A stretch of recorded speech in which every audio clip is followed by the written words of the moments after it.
আসসালামু আলাইকুম। আশা করি আপনারা সকলে ভালো আছেন। আমি আপনাদের সামনে একটি নতুন বছরের নতুন দেশি শিং মাছের ভিডিও নিয়ে হাজির হয়েছি। এই ভিডিওতে আজ আমরা আলোচনা করব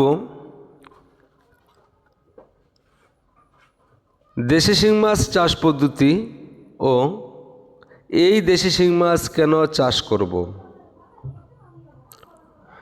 ভিডিওটি স্কিপ না করে সম্পূর্ণ ভিডিওটি দেখুন, দেখে তারপর শিং মাছের চাষ শুরু করুন। আশা করি আল্লাহর রহমতে সফলতা পাবেন।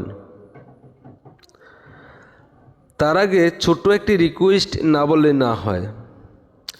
আমাদের এই ভিডিওটি যেখান থেকে দেখছেন, দেশ বা প্রবাস, সবাইকে জানাই আন্তরিকভাবে শুভেচ্ছা ও অভিনন্দন।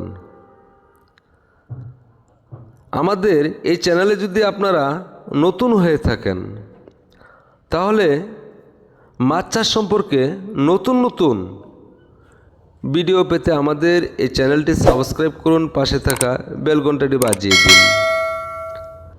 একটি লাইক দিয়ে পুরো ভিডিওটি উপভোগ করুন। তো এসব দেশি শিং মাছ, লাল টকটকে দেশি শিং মাছ আমরা সরাসরি হ্যাচারি থেকে বিক্রি করে থাকি। অর্ডারের মাধ্যমে সারা বাংলাদেশেও এই মাছটি হোম ডেলিভারি দেওয়ার সুব্যবস্থা রয়েছে।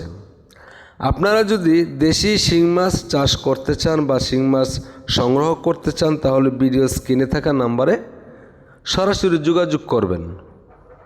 আমাদের ঠিকানা ধলা, ত্রিশাল, ময়মনসিংহ। আমাদের এখানে বিভিন্ন সাইজের বিভিন্ন মাছ পাওয়া যায়। যে কোনো মাছের রেণুপনা আমাদের এখানে পাওয়া যায়। যাই হোক, শুরু করা যাক মূল আলোচনা। এখন প্রথম কথা হলো, এই শিং মাছ কেন চাষ করবেন। এ মাছ অত্যন্ত পুষ্টিকর ও সুস্বাদু একটি মাছ। অধিক সংখ্যক মাছ মানে খুব ঘনত্বভাবে এ মাছ চাষ করা যায়। স্বল্প গভীর পানিতে নিরাপদে চাষ করা সম্ভব হয়ে থাকে। অন্যান্য মাছের তুলনায় এ মাছের চাহিদা ও বাজার মূল্য অনেক বেশি। অতিরিক্ত শ্বাসনালী থাকায় বাতাস থেকে অক্সিজেন নিয়ে এরা দিব্যি বেঁচে থাকতে পারে। ফলে জীবন্ত অবস্থায় এ মাছগুলি বাজারজাত করা যায়। কৃত্রিম প্রজনন কৌশল উদ্ভাবনের ফলে পর্যাপ্ত পরিমাণে এই মাছগুলি কিন্তু উৎপাদন সম্ভব। রোগীর পথ্য হিসাবে এ মাছের চাহিদা ব্যাপক। এই প্রেক্ষাপটে প্রথমে শিং মাছের উপর সংক্ষিপ্তভাবে আমরা কিছু কথা আলোচনা করব। এ মাছ খাল, বিল, হাওর, বাউর, পুকুর, দিঘি, ডুবানালা, প্লাবনভূমি ইত্যাদি কর্দমাক্ত মাটি, গর্ত, গাছের গুড়ির তলা ইত্যাদি জায়গায় এরা সহজে বসবাস করতে পারে। আগাছা, কচুরিপানা, পচা পাতা, ডালপালা, গেরা জলাশয়ে বাস করতে এদের আদৌ কোনো সমস্যা হয় না। এখন চাষ ব্যবস্থাপনা মানে চাষ পদ্ধতি, কিভাবে চাষ করলে প্রতিটা শিং মাছ 4 মাসেই 100 গ্রাম হবে।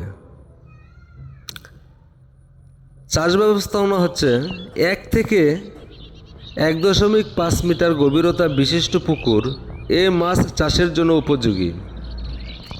সম্ভব হলে পুকুরের পানি শুকিয়ে পার মেরামত করে নিতে হবে। পুকুর প্রতি শতাংশে 1 কেজি চুন, 10 কেজি গোবর, 100 গ্রাম ইউরিয়া সার ও 100 গ্রাম টিএসপি সার প্রয়োগ করতে হবে।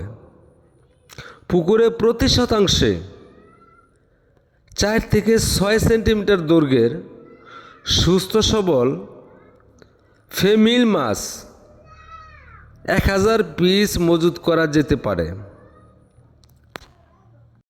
সম্পূরক খাদ্য সরবরাহ, চালের কুড়া শতকরা 40 ভাগ, তৈলবীজের খোল 40 ভাগ ও শুটকি 30 ভাগ একত্রে মিশিয়ে এগুলিকে যদি গোলাকারে বল তৈরি করে মাছকে সরবরাহ করা হয় তাহলে প্রতিটা মাছ 4 মাসেই 100 গ্রাম ওজন হবে ইনশাল্লাহ।